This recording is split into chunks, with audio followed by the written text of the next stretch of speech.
Greetings, everybody. Let me welcome you. My name's Graham Walker, president of Patrick Henry College, and it's wonderful to have you here today. We've had a wonderful week of interviews conducted by Dr. Marvin Olasky. Dr. Olasky, of course, holds our distinguished chair in journalism and public policy and is also the editor-in-chief of World Magazine. Today, he brings us, as the conclusion of this week's events, an interview with Tina Ramirez.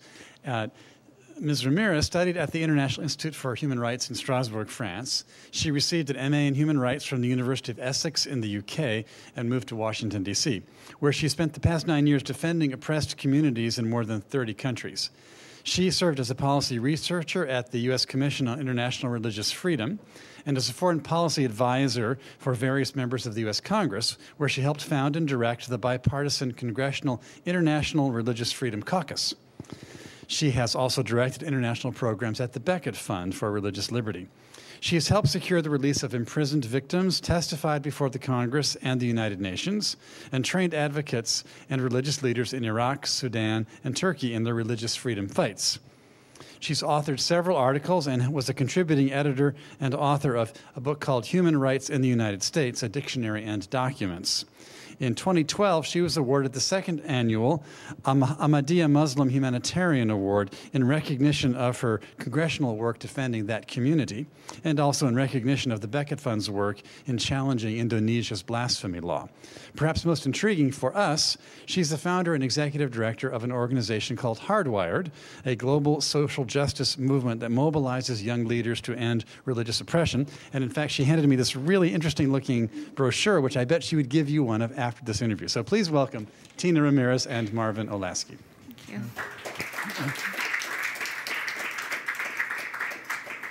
Well, since Dr. Walker mentioned the intriguing name, I have to ask you about it just to start out. It is intriguing. Why Hardwired? Well, when I was trying to come up with a name, the typical ones that I thought about were the institute, the institution, all of these. Boring. Yeah. Boring. Very academically sounding names. And I just had to kind of go back and to think, well, what is it that God's made me to do? And the thing that he's made me to do is to stand up and defend religious liberty. It's how I'm wired. And that's what came to me. And I believe that everybody is hardwired for living for something bigger. And we believe that that's God, and I want everybody to be free to come to know that truth. So you grew up in Southern California, which is not normally known as a place where people are hardwired to think about bigger things unless it's bigger movie screens. Yeah. So what happened to get you thinking in these terms? Well, I was really I went to Vanguard University, which is Assemblies of God school, and one of my friends is here who I started studying this issue with, who studied there with me, and we read Paul Marshall's book called Their Blood Cries Out about what was happening in Sudan and all over the world to believers that were living out their faith courageously but being persecuted for it. And we were reading about missionaries like Amy Carmichael and Elizabeth Elliot that were living and dying for their faith, and even Jim Elliot's famous line, "He is no fool who gives what he cannot keep to gain what he cannot lose." All of these things just inspired me that I want to live my faith courageously, and I want others to be free to know God and to live courageously too. So certainly that understanding inspired previous generations of missionaries, folks in the 19th century who would go to Africa with their belongings stowed in coffins that were shipped with the idea that they would be dying there and their body eventually be shipped back. But that was then. That's the 19th century. This is the 21st century. Yeah. Why did that appeal to you particularly? I didn't know if I would live or die. I just knew that it was worth living for and dying for, and that that's what Christ calls us to. So all I can say is that he just put a very deep calling in my heart. I knew it was what I needed to do for my life, no matter the risk or the sacrifice. And when over the last 10, 15 years, as I've met believers who have lived that out, it's given me so much courage to keep going because I see their faith, and it just inspires me every day. So. Okay, and at Vanguard, you majored in? history and political science. Okay. And I actually had 2 minors, religion and Spanish, but I can't speak a lick of Spanish. Okay. Sorry. So much for college Spanish So much courses. for college, yeah. I guess the religion courses you took, you wanted to learn about other religions, and this has all fit into your work? Yeah, well, when I was at Vanguard, I thought maybe I would go be a missionary in Papua New Guinea and be a teacher.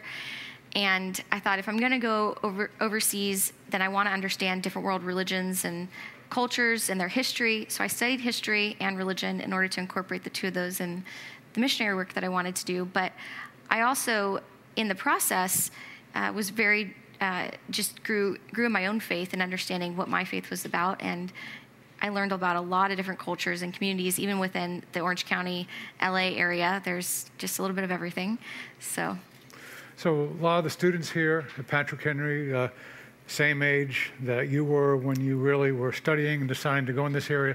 So looking back at this point in college and in learning about things, what did you do right and what did you do wrong?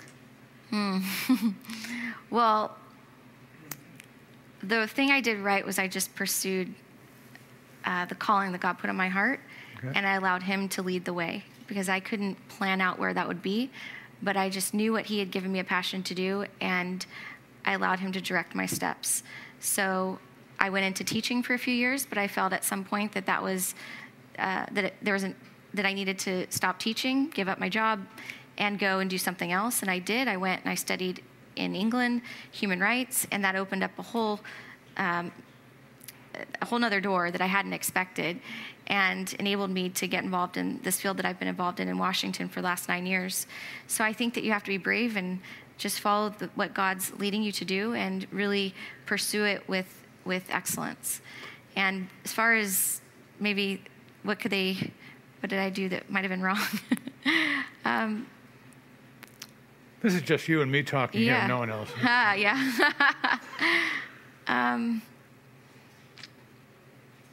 One thing that discouraged me in the beginning was that I read Paul's book, and I called all the organizations at the back of it and asked all of them if I could come intern with them, which I'm sure all of you want to do, right? All these organizations you hear about that are great, and you can't get in the door. None of them needed interns, needed any help, and I just thought, but there's so many people persecuted, how do you not need help? And so that really frustrated me, and it took me until now to figure out how to fix that problem, which is why I created Hardwired, because I want people like I was at the time that were eager to get involved to help people that are being oppressed for their beliefs to have a way of getting involved. And there wasn't any real way for students to do that for the last 15 years that I've been involved in this. And so that's why I created Hardwired. But maybe I should have done it a little sooner. I don't know. Okay. So when I'm talking with college students these days, there's a lot of attention, a lot of excitement about particular subjects. Often, for example, human trafficking is a hot area, and as well it should be. It's important and tragic. When it comes to religious persecution, I suspect there's an awareness of it, but it's not as hot an area as some, and yet, in a way, doesn't that underlie so many of the other problems we see that people are getting excited about? Yeah, it's interesting. The Barna Group did a study where they showed that by generation, the youngest generation now, so 20s and 30s, are the least interested in religious freedom issues of any generation, which is really sad if you think about what's happening domestically and even internationally. These issues are only getting worse. So the Pew Forum just did a study showing that year by year, these issues, religious oppression internationally and even in the United States, are increasingly growing. Even in the United States last year, they downgraded the U.S. by 1 point on a 10-point scale. So all across the board, these issues are important, they're growing, but by generation, younger generations are increasingly disinterested. So it is imperative that we have a different framework to understand the issue so that we can get young people more active and engaged in them. One of the things that I've, in working in religious oppression for the last decade in D.C., I've worked on trafficking, I've worked on orphan issues, a number of different human rights and social justice issues. And whereas many people think that they're separate issues, there is a lot of overlap. So, for instance, in Egypt, there is a lot of persecution there of the Christian community. And one of the major areas of trafficking is affecting Christian girls, the Coptic Christian community. And it comes from the desire to eliminate the Christian community in Egypt. And so those girls are trafficked. So when you look at trafficking, religious oppression goes hand in hand with it. And for Hardwired, one of the things that we really want people to understand is that so many social injustices around the world, whether you're looking at violence against women or trafficking, if you're looking at the treatment of children, the way that their intolerant education is forced on them in many Muslim societies, hatred of others, a lot of this at the root comes from religious oppression. So if the more that you can understand that ideology and how it permeates so many of those injustices, you begin to weed out one of the major root causes. Yeah, maybe the problem sometimes is that religious persecution sounds high up on the ladder of abstraction. It seems a little theoretical. It's a broad term. But Hardwired, you actually get involved in ground level on particular things. Maybe you could tell us, what do you think over the past year or 2 years has been the leading accomplishment of Hardwired at ground level? Okay. No, that's a great question. It's an ongoing accomplishment, and I hope to keep going that direction. But even in any accomplishment that we have, as I mentioned over lunch, there are a lot of setbacks along the way.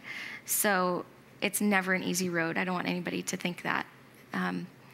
So the thing that I'm most proud of in the past year has been Sudan and what we've been able to do there. When South Sudan seceded in 2011, President Bashir in the north, which was responsible for the genocide of 2 million people in South Sudan, 200,000 plus people in Darfur, and so many more now in the ongoing war in the Blue Nile and the Nuba Mountains.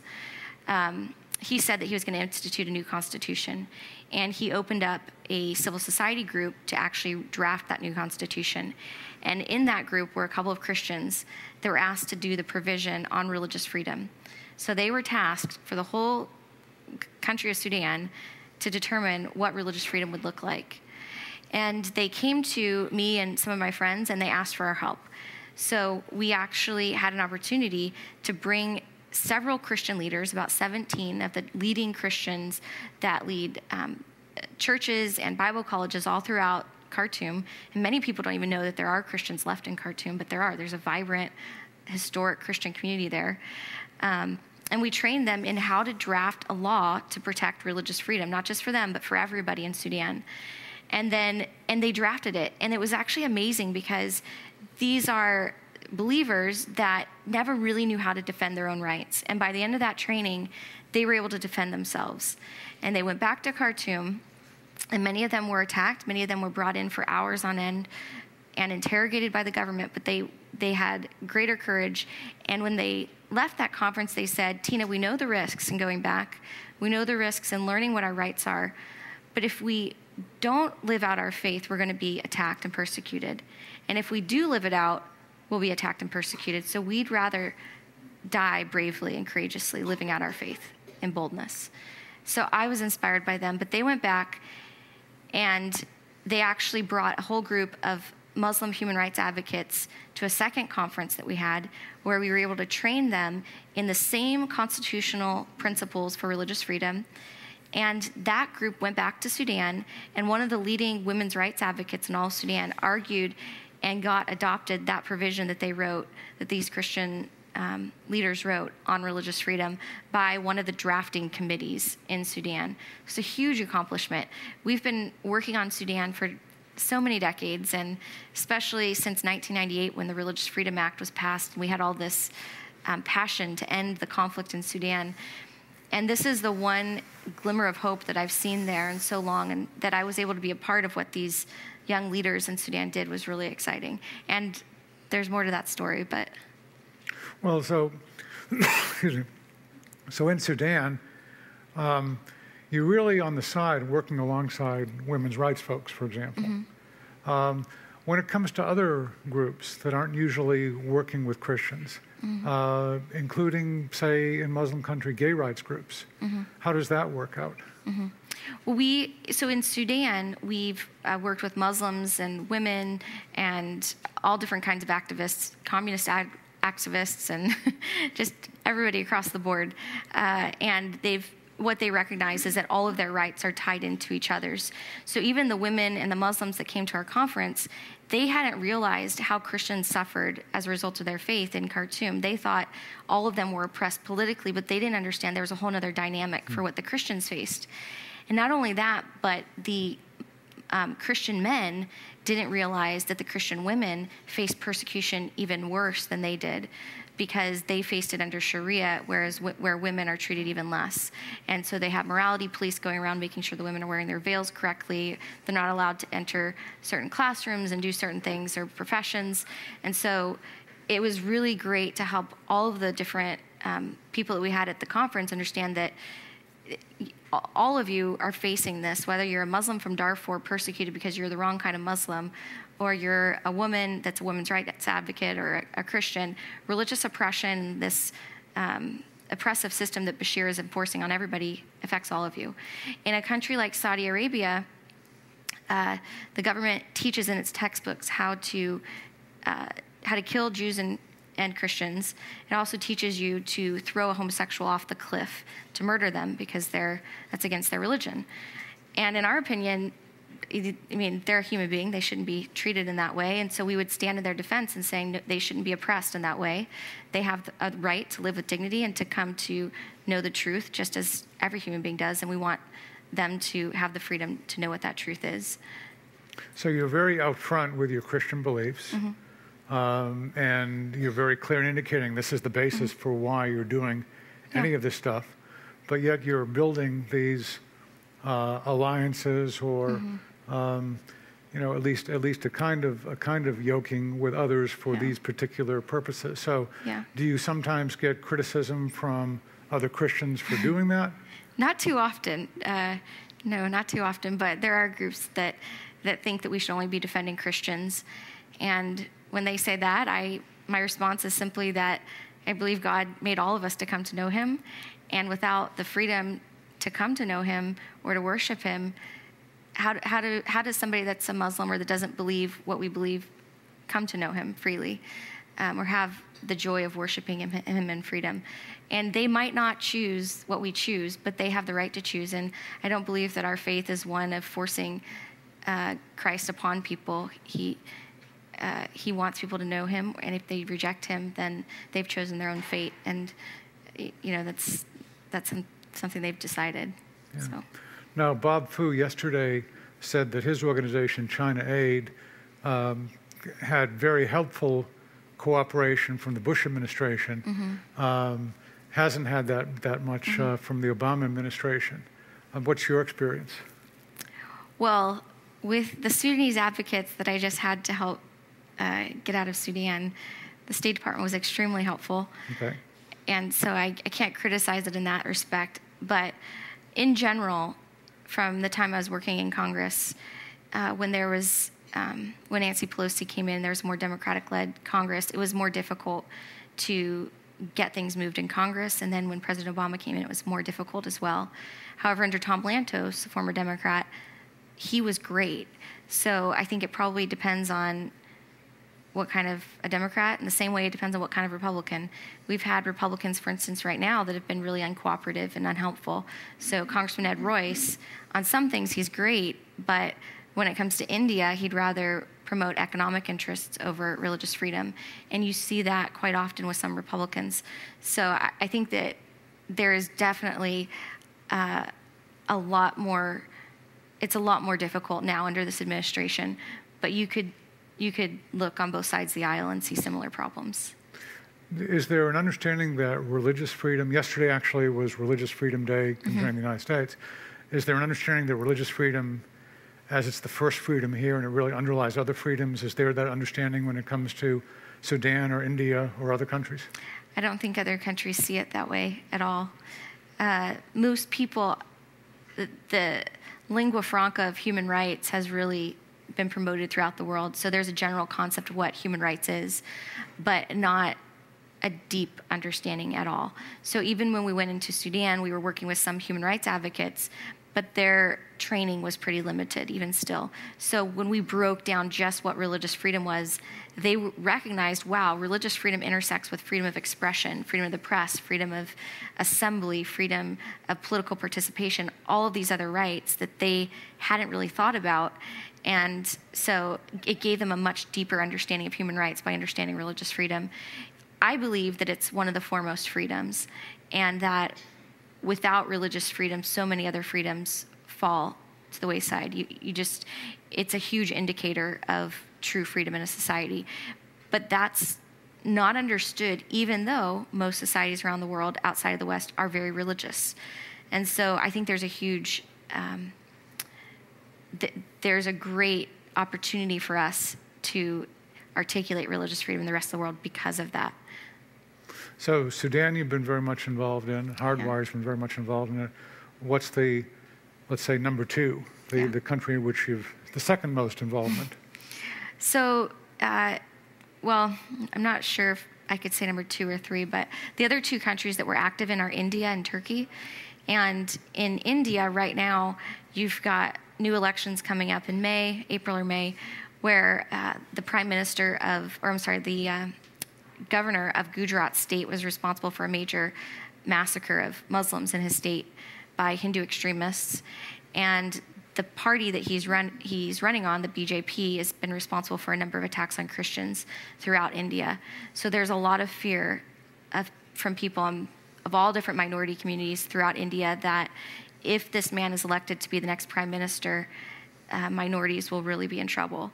And so even the head of the Christian Businessmen's Association for India remarked to me privately earlier this last year that he's training his children to be prepared for persecution because he knows that it will come. And so it's sad to me to think one of the largest democracies in the world that we pride ourselves in having this bilateral relationship with and all this great economic support for, and yet the head of a business association, a Christian man, would say that his perspective for India is that he's preparing for persecution and for it to get worse. So I think that as Christians and as an organization, obviously, involved in these issues, that there's a lot to do in India to really, in the next few months and then in the long term, to make sure that the laws and the policies and the increasing extremism that are occurring there don't take hold on the whole country. So Hardwired is trying to train young leaders in that country to counter that. And that's young leaders of all different faiths, but by building coalitions of young leaders, we're able to change public opinion and that next generation and the way that they lead the society in the future. So how are you doing that? Well, in India, we are training groups in a few different states where there's been significant persecution against Christians, Muslims, and Sikh communities, and bringing them together in coalitions to document the violence. One of the problems in India is that a lot of the violence hasn't been documented, so there hasn't been a public awareness of a pattern of violence and impunity that the government then can hold people accountable for. So simply documenting it is critical. It also enables the victims to have an outlet for what they've experienced and to feel some kind of justice. But it also enables persecuted Christians and other communities to know how to defend themselves when there are attacks or when there's rising intolerance in the community. So a Hindu leader, a Swami in Orissa, called all of his students and followers to go out and to attack different villages in Kandhamal. And they did. Thousands followed him in mobs, village by village, and they would go and they'd find the locals that were supporters of theirs, and they would have them point out the church. They'd attack the church first, and then they'd go home to home of each of the Christians, and they would attack and burn the home. And one man that I interviewed there, this is 5 years ago when it happened, but one man that I interviewed, his paralyzed brother was burnt alive in his home because he couldn't get out, and he had to watch it from the fields with his family as he was trying to escape. So the violence in India is horrific and very deadly, and it impoverishes a lot of these Christian and other minority communities. So without documenting the violence and giving them a way to defend their rights and to get out of the poverty, they will only continue to be marginalized and oppressed. So you document the violence, but how do you help them to defend their rights? What can be done there? So a lot of the issues in those areas are, these impoverished communities are typically not as well educated. So just either whether it's literacy or just education generally is usually lower for them. So just giving them an awareness of what their rights are is something that they didn't know.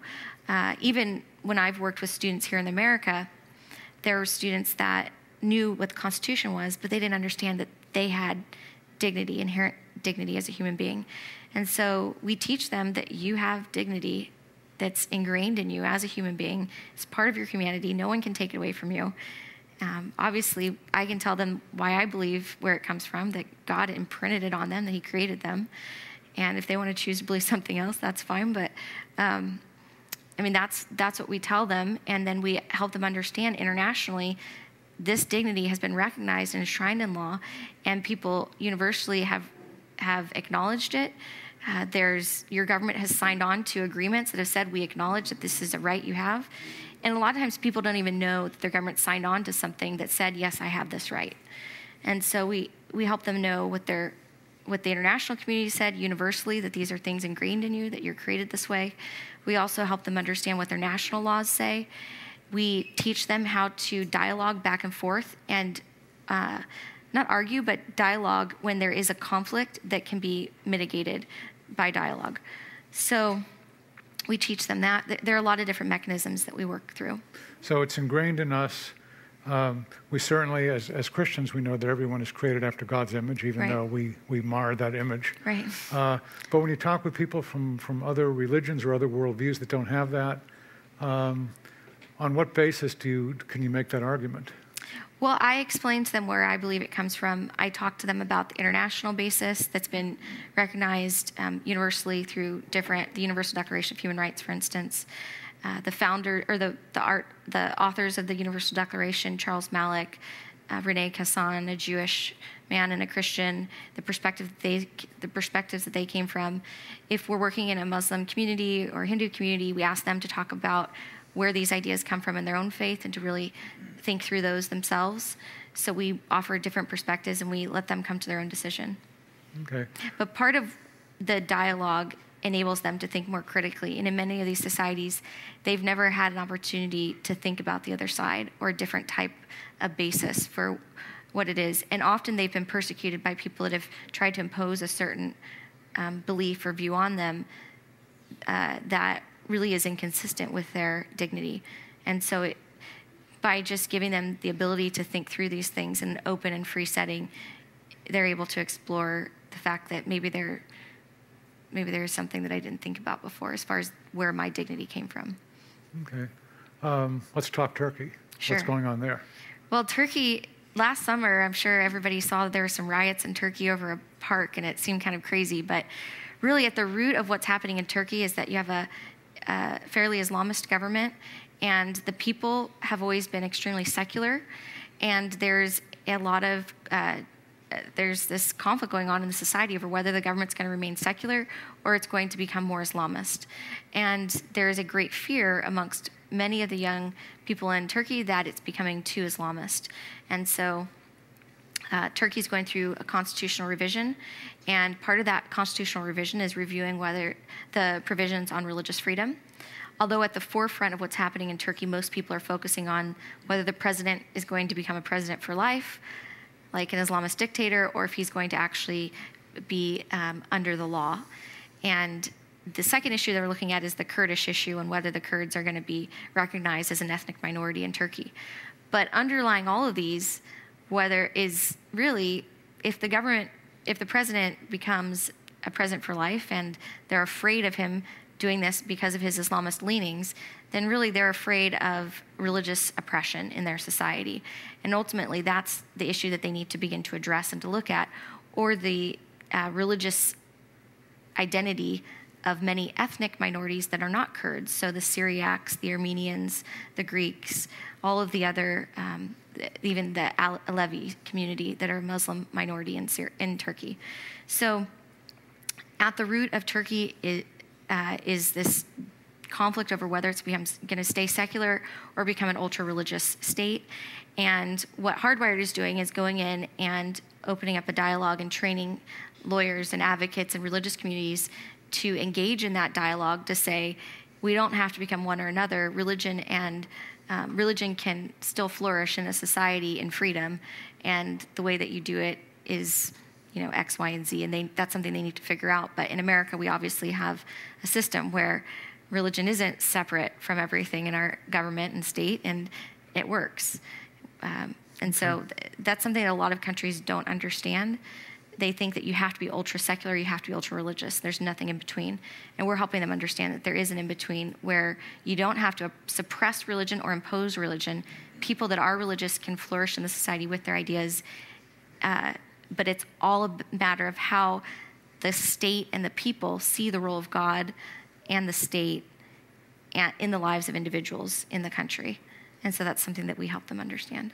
Okay. We'll go to questions in a moment, so think of what you'd like to ask Tina, but let me just ask one more right now.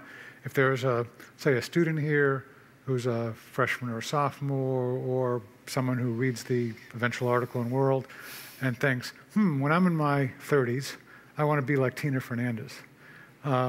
What should that person be doing now?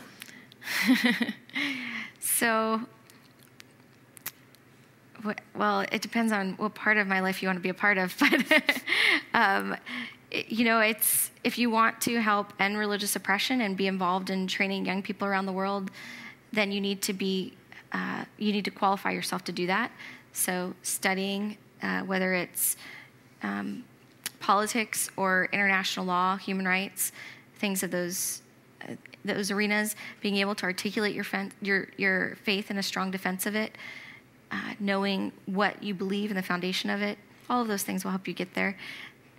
On the professional side, doing internships and giving yourself the experience, the exposure of the world is really important. Okay, questions?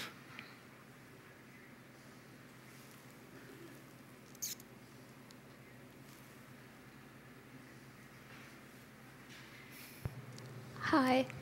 A quick question about Hardwired's work. Have you done any work in North Korea, Syria, or Lebanon because of just Lebanon's Christian population back in the 70s? Yeah. So Hardwired works in 3 countries right now, India, Turkey, and Sudan. And the primary work that we do is training young leaders in those countries so that they can actually work to change laws on their own and change public opinion. We are not working currently in Syria, Lebanon, or North Korea. North Korea is difficult for most groups, as you know. But I know a lot of great groups working in North Korea. And over the years, I have worked in all of those countries. Haven't traveled to North or South Korea, but I was in Syria 3 years ago. So aside from the trainings that we're doing, I do advise groups, and one of the things that I do advise them on is Syria and the conflict there. In Turkey, it does overlap a bit with Syria, so there's a monastery in eastern Turkey called the Mor Gabriel Monastery. The government of Turkey is trying to take away its land. It said that this monastery, which was built in the 300s, was built on a mosque, and because of that, it's illegal, and they're trying to take away its land. Well, everybody knows that Muhammad didn't come until when? 600s. So I think that they're wrong. But still... history, what does it matter? Yeah, rewriting history.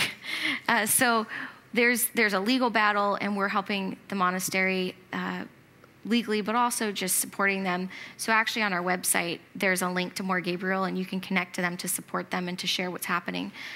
One of the things that we found, whether it's in Syria or Turkey, is just by bringing awareness to either a person or a specific issue and building support around them will give them protection from the government when they're attacked. In Mor Gabriel's case, that's extremely important. So for instance, going back to your question about the U.S. government, the State Department used to send somebody to Mor Gabriel to meet with the bishop there, and it's a beautiful place. I'd encourage everybody to visit it. They used to send somebody all the time. Every couple months, there would be somebody visiting. And in the last almost 3 years now, no one from the State Department has visited.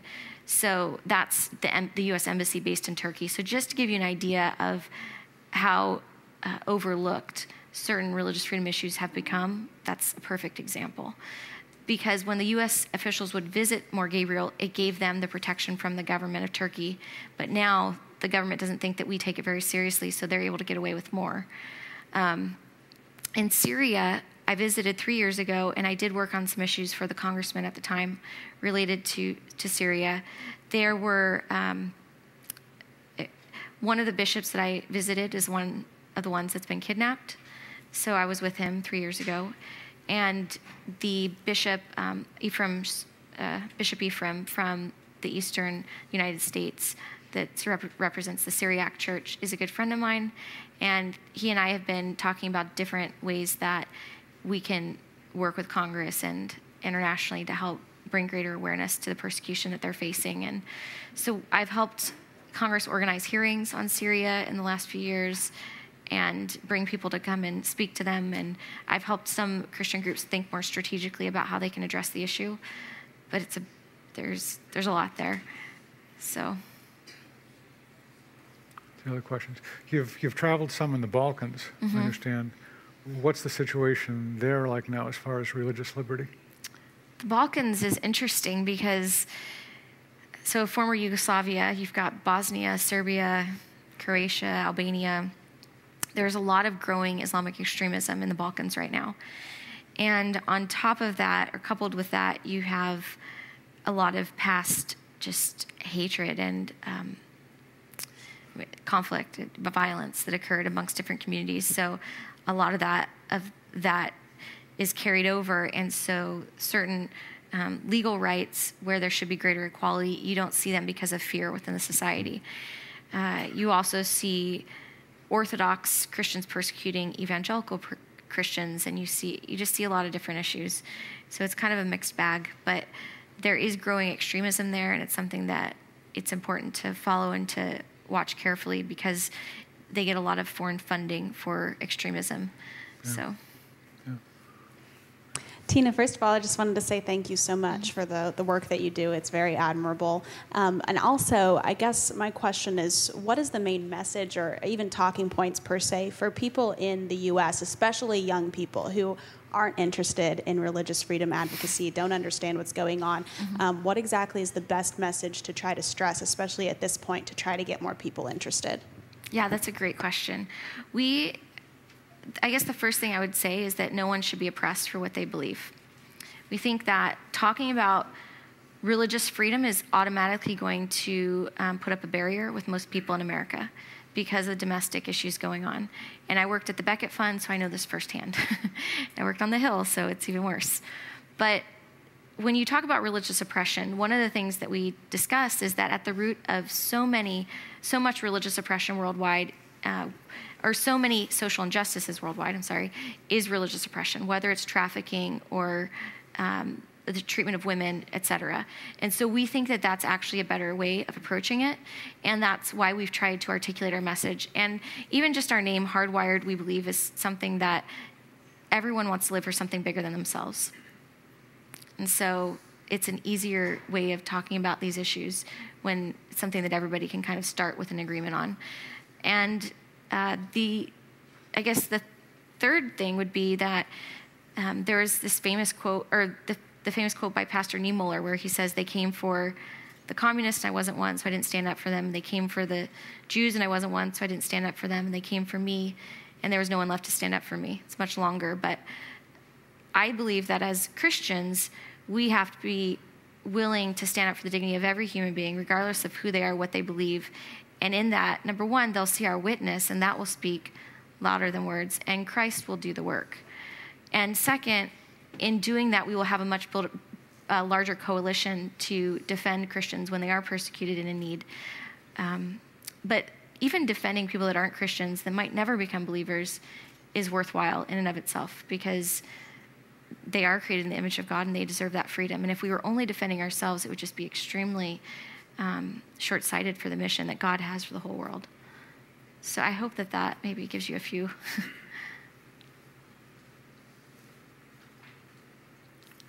Down here, Dr. Weiss. So thank you. It sounds like some of the threats to religious liberty come from religion-dominated governments, as in Islamic countries, the Hindu nationalist parties in India. And in Turkey, probably the goal for the best prospects for religious freedom is that secular government that allows for freedom of all religions. At the same time, other places, it sounds like there are secular ideologies that are oppressing religion, as in North Korea, China, communism, and so on. And then you have another kind that some of us are starting to feel today, from secular governments cracking down on religions, from the French who won't let Muslim women wear their headgear, or other kind of much less serious but still annoying infringements on religion, even in this country. But is there a difference between the secular enemies of religious rights and the religious enemies of religious rights that you have to distinguish and navigate through? Yeah. No, it's a great question. I think you explained the different dynamics very well. I think that the religious imposition is much more deadly in most of the world, for the most part, except for when you're looking at the imposition of like atheism or Juche ideology in North Korea, atheism in China. So, but when you look at the secular imposition, it's just as dangerous. It's just it's not as deadly in the immediate instance. I think that you could look at it on a spectrum, and we need to be concerned with both, because obviously we know what's happening in the United States right now, and as believers, why should we be forced to violate our conscience on an issue of healthcare or the way that we operate our business or in any other regard, marriage, etc.? It's forcing us to really take a stand on our faith. And at the most basic level of being a Christian, we're always going to be faced with that, because society will always be hostile to our faith.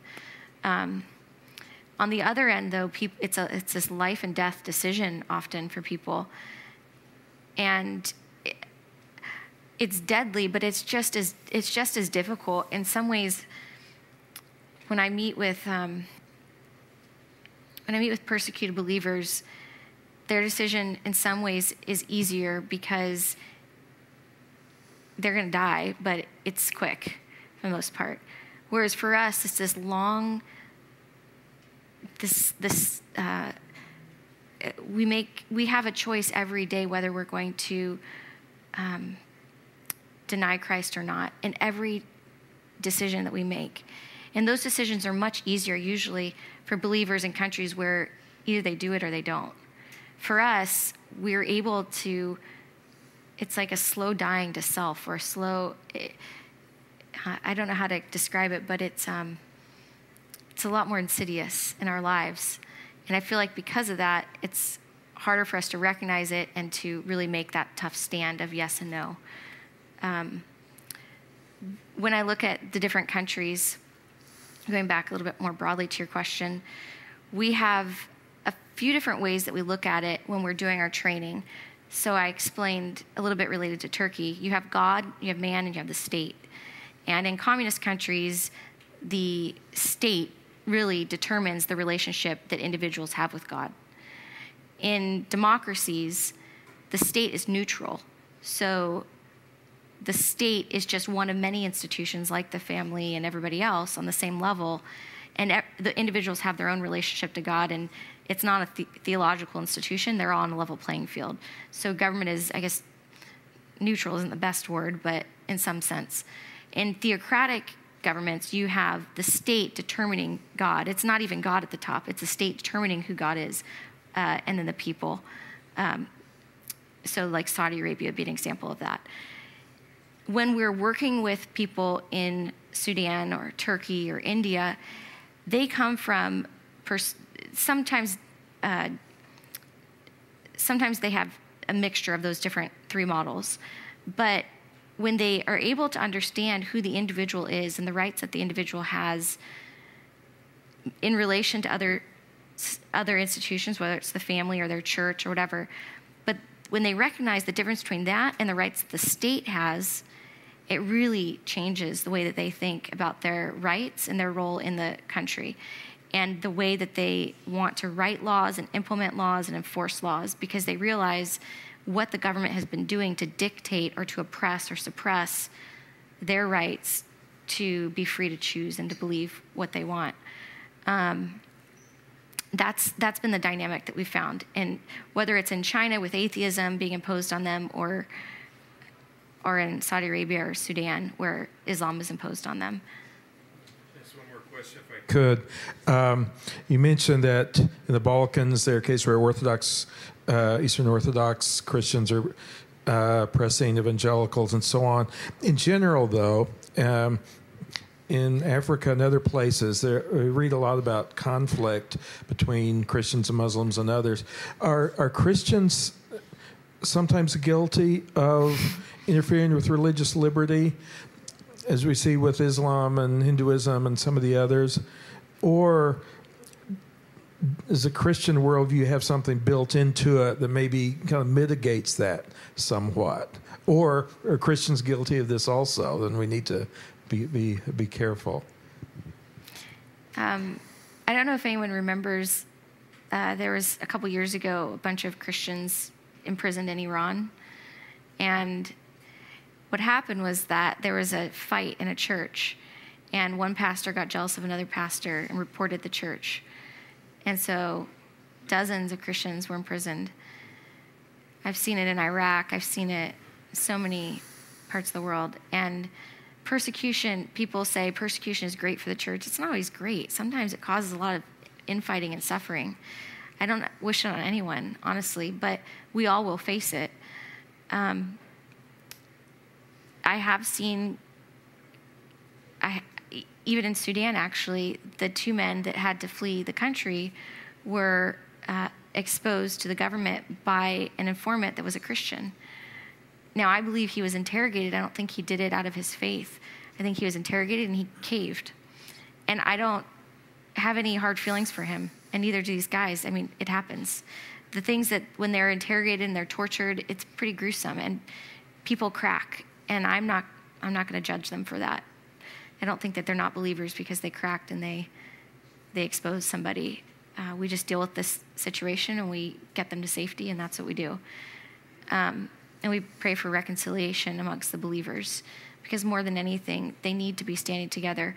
Often the church is more unified under persecution. In Egypt, we see that happening. Sometimes it's not. In Iraq, there's a lot of disunity. Christians do persecute other people outside of their faith. Usually it's Orthodox on evangelical. Evangelical and newer Christian communities are usually the ones that are not liked as much because they convert people and proselytize. And for traditional communities that are just trying to survive in a lot of the societies, whether it's Syria or Russia or wherever, they are threatened by groups that are actively proselytizing. I haven't seen that in Egypt. In Egypt, there's actually been a lot of, the Coptic community has actually been helping a lot of the evangelical community and people that convert. But in some countries, you see it. It's sad, but it's our nature as human beings, and we have to overcome it with the Word of God. Thank you. I became concerned several years ago when I heard, Hillary Clinton and others in the State Department starting to talk about defending not freedom of religion, but freedom of worship. Is that a distinction without a difference, and am I paranoid to think that it actually is a difference, or was there a change going on here? That's a tough question. There's definitely an issue related to semantics. I don't know how much, I don't think Hillary Clinton or the people around her were really thinking intently, we're going to use this word because of this reason. I think they simply had just a different definition of what religious freedom was or is. And it just so happened that they articulated it in a way that was poor semantics for what religious freedom is. So when we work with a group, for instance, in Sudan, we have them look at like 5 different constitutions of different Muslim countries, predominantly Muslim countries: Saudi Arabia, Albania, which at one point was an atheist country, even though it was all Muslim, and a few others. And they look at the provisions and they find that some of them say you have the freedom to worship. Some of them say you have freedom of religion to change or to choose your faith. They're all different types. The problem is that if you look at those in relation to what the international standard is that those governments have agreed to, none of them comply because there are limited versions. So when you just say worship, it means essentially that you have the freedom to worship, but that doesn't mean you can do it in public or in private, with people, without people. It doesn't mean anything except, yeah, you can think whatever you want. But I'm not going to let you share those ideas with others or do that publicly or influence our government or, go get in your closet and you can do it there. That's essentially what they're saying. But I honestly don't think that Hillary Clinton had thought about it that deeply. Yeah. Most people don't know the semantics of international law related to religious freedom enough to be able to do that. But I do believe she did have a different understanding of religious freedom in the sense that, and in her statements, she said, everybody should be able to love who they want, and that's kind of your religious choice. So I don't think she has a very deep understanding of religious freedom in that sense. Gotcha. Other questions?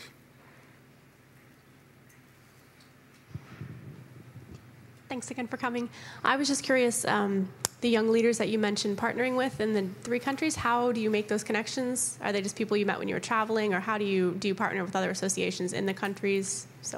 Yeah, in every country that we work in, we partner with local organizations and work through them completely so that it's primarily an indigenous-led work. So I just go in and do the initial trainings, and then they replicate the training with others. So that we try to create a grassroots movement everywhere we go. In the initial training, sometimes we have to take them out of the country into different places that are safe to do it. So for Sudan, that was the case. In India, there are a lot of different organizations we can partner with. A lot of them I've gotten to know over the years by traveling to the country, by working with them on other issues in Congress related to religious freedom over the years. And whenever we're working in a country, we obviously research which other organizations we should be working with. And we invite we have other organizations identify key people that would be good to train that we can bring to the conferences so that we meet new people that way. Yeah. Other questions? Tina gave me a press release just before we started, and I was going to see if we could get copies made of that, but... Oh, okay, terrific, yeah. Maybe you could pass those out to people just so they can have it, and you could tell us a little bit about why that's significant. Sure. When I mentioned that we did all this work in Sudan, we got religious freedom in the draft constitution, but the problem was afterwards, you have to mobilize public support for that. And so we had a couple of guys that were mobilizing public support amongst journalists and women's leaders and different Christian leaders and a whole other group of people. And they were both interrogated. As I mentioned, somebody reported them and their association with me because I worked for the U.S. government. And that's what landed them in prison. And the government was going to torture them, actually electrocute them is what they said, until they got information out about why they must have been spies and they were going to be convicted of espionage because of my past work with the government is what they were charged with. So they were called back for questioning the next day and they fled the country immediately.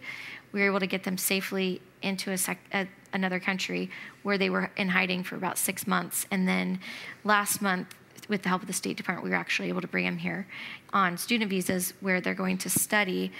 They're doing an English program right now, but South Sudan is still under a Sharia-based system and needs to transition to a common law system because it's not a Muslim country, it's a free country now.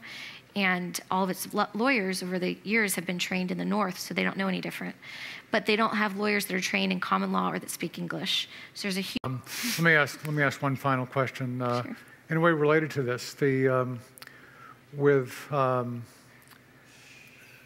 hear 2 different things about Islam. We hear it's a religion of peace, which is not exactly true.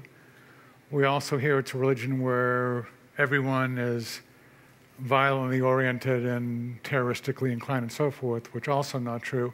And I ask this because you actually received an award from a particular sect within Islam, the Ahmadiyya sect. And so you have some deeper understanding of this that perhaps you could relate to us. Yeah, I think that as Christians, obviously, we have a theological difference or a disagreement with Islam. And that's where I would leave it for the most part, because I do work a lot with Muslims around the world. And just as every other human being, there are people that are peaceful and that are not. All the ones that I work with are ones that support the dignity of human beings, of everybody, and that are actively risking their lives to defend Christians and others. And so I have great respect for them. And with the Ahmadiyya community in particular, they believe in an additional prophet, and so they've been persecuted because of that. And the blasphemy laws in Pakistan, Bangladesh, and Indonesia were inspired by the desire to actually target the Ahmadiyyas for their apostasy, essentially. And but they've obviously affected a lot of Christians. So the story of Asia Bibi in Pakistan is a prominent one many people have heard about. But all over that region and throughout the Middle East, blasphemy laws have been a problem for everyone, Muslims included, because what the government does is they use it to silence any kind of expression that opposes what they say the religion is, or the way people should live in that society as based on their religious beliefs. So the government has become the arbiter of religion. And because they have this law that protects them to arbitrate however they want, it's extremely dangerous for everybody in the society. And so with the Ahmadiyyas, we worked with them in Indonesia to try to get that overturned at the Supreme Court. It wasn't successful, but it was something that we did. We also, I was involved with trying to, when I worked for the congressman, have some major attacks that were happening to the Ahmadiyya community and to different Christian communities in Indonesia stopped, and we were able to actually quell the violence against them at the time. But that was 2008, 2009. Okay. Yeah. One final question then. How should we pray for you? Yeah, pray that